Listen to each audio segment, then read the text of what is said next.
Madame la vice-présidente, Madame la ministre, Madame la vice-présidente, mes chers collègues, ce fut un travail passionnant que ce rapport sur les relations franco-kazakhstanaises.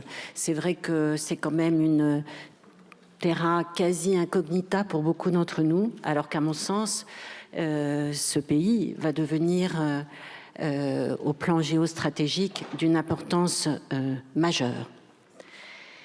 Alors, ce traité qu'il vous est proposé d'adopter aujourd'hui, de ratifier, contribue à une relation qui est de plus en plus stratégique. Madame la ministre, vous avez d'ailleurs quasiment tout dit, c'est pourquoi je me bornerai à quelques observations peut-être complémentaires. Je le disais, je le crois, et de plus en plus, le Kazakhstan est un partenaire diplomatique qui est indispensable pour nous en Asie centrale. Et encore plus depuis la guerre en Ukraine, comme vous l'aviez fait observer, parce que malgré la prégnance de son voisin russe et son voisin sur des milliers de kilomètres de frontières, le Kazakhstan, prudemment certes, mais avait quand même évoqué le terme de guerre s'agissant de l'agression de l'Ukraine. Alors, au-delà de ce contexte spécifique, le pays revendique, comme vous l'avez indiqué, une diplomatie multivectorielle et prône la diversification de ses partenariats et le multilatéralisme et la résolution pacifique des conflits. Vous avez fait allusion à ce traité de partenariat stratégique qui était très large, politique, économie, culture, énergie, transport, sciences, bref. Et nous avons célébré effectivement son 15e anniversaire. Et ce qu'il faut ajouter à mon sens, c'est que le Kazakhstan constitue aujourd'hui et désormais notre premier partenaire dans cette partie du monde, notre premier partenaire économique.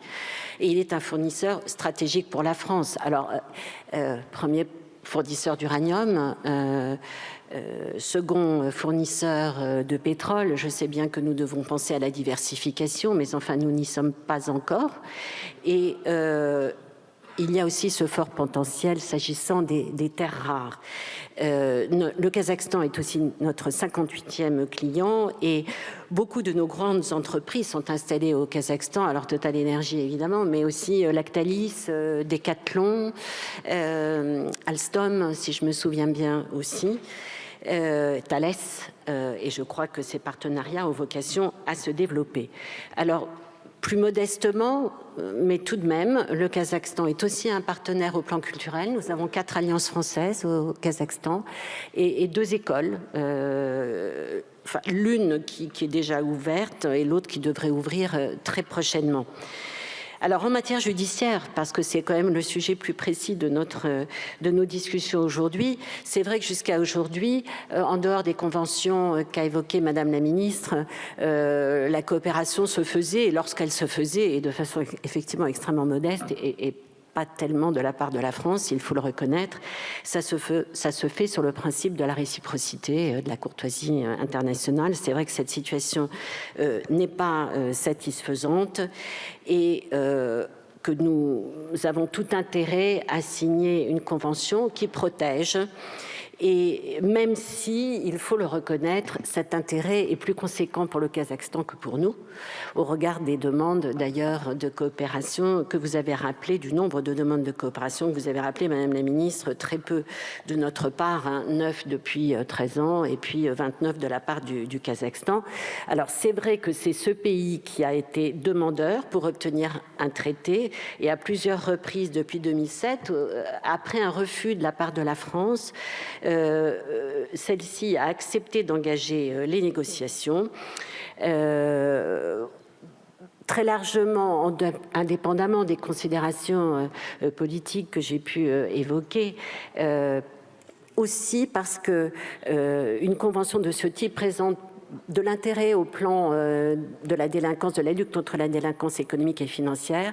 Ces conventions ont toujours un effet préventif. Il faut bien comprendre que ceux qui blanchissent ont intérêt à investir dans des pays qui n'ont pas de convention d'entraide judiciaire entre eux. Donc la France est exposée à ce titre, elle est exposée à ce titre, et je crois que c'est prudent et protecteur de signer un tel traité. Alors 32 articles, je ne reviendrai pas sur ces 32 articles, je l'ai fait de façon détaillée dans mon rapport.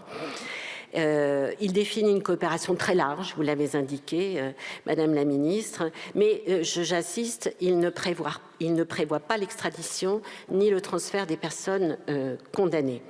Alors, de façon classique, il prévoit aussi les différentes demandes que l'on peut faire par le biais de commissions rogatoires ou par le biais de dénonciations de faits.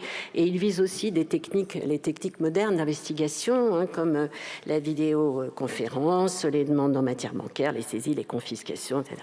Ce qu'il faut surtout retenir, et j'espère vous convaincre, il faut accompagner les pays qui vont dans la bonne direction, j'y reviendrai un instant, mais surtout ce traité, vous l'avez dit Madame la Ministre, présente beaucoup de garanties pour la France avec son article 2.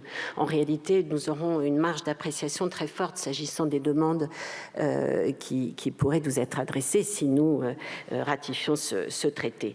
Parce que, en dehors des motifs de refus, il y a aussi la circonstance que les demandes se feront d'autorité centrale à autorité centrale et non pas, comme c'est le cas dans la plupart des conventions avec les pays d'Europe ou d'autres pays que l'Europe, mais avec lesquels les standards d'état de droit sont plus proches, il n'y a pas la possibilité, en cas d'urgence, d'une transmission directe. Ces protections étaient nécessaires, je le redis.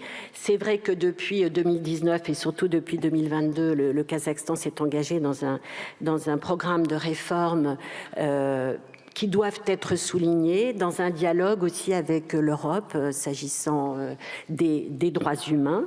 Mais il est vrai qu'aujourd'hui, le Kazakhstan conserve un pouvoir fort, pour ne pas dire autoritaire, que la corruption y existe encore et que la situation des droits humains n'est pas satisfaisante, notamment s'agissant des femmes. Mais je l'ai dit en commission, il y a un débat très fort sur ces sujets et je ne doute pas qu'avec des réformes qui nécessairement prennent du temps, ne serait-ce qu'au plan, de la culture aussi des habitants, des Kazakhs, on ne change pas comme ça d'un régime à l'autre. Il faut tout un accompagnement socio-culturel, si je puis dire.